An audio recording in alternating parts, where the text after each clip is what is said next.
আজ আমি তৈরি করে দেখাবো কিভাবে মিষ্টি কুমড়া ছাল বিচি দিয়ে একটি দারুণ ভর্তা তৈরি করা যায়। চলুন দেখে আসি।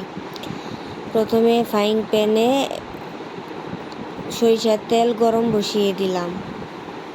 তো হালকা গরম হয়ে আসলে তাতে পেঁয়াজ, রসুন, কাঁচামরিচ আর শুকনা মরিচ দিয়ে দিলাম। এগুলো ভালোভাবে ভেজে নেব। আমি এগুলো খুব ভালোভাবে ভেজে নিয়েছি। এখন দিয়ে দিলাম মিষ্টি কুমড়ার সব কিছু, ছাল বিচি সব দিয়ে ভালোভাবে সিদ্ধ করে নেব। সিদ্ধ করার জন্য আমি ফ্রাইং প্যানটি ঢাকনা দিয়ে ঢেকে দিয়েছি। এখন আমি হালকা লবণ দিয়ে দিব আর এগুলো ভালোভাবে নাড়াচাড়া করে দেব।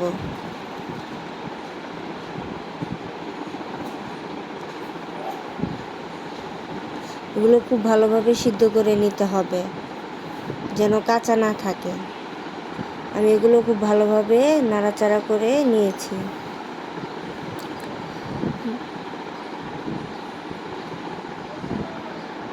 এই তো আমার মোটামুটি সিদ্ধ হয়ে গেছে। এখন এগুলো পাটায় বেটে নেব। আমি প্রথমে মরিচ আর রসুন ভালোভাবে পাটায় বেটে নিচ্ছি।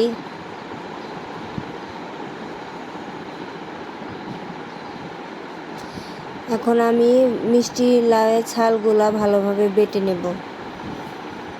এই তো সব কিছু একসাথে মিশিয়ে নিয়েছি। এই তো আমার তৈরি।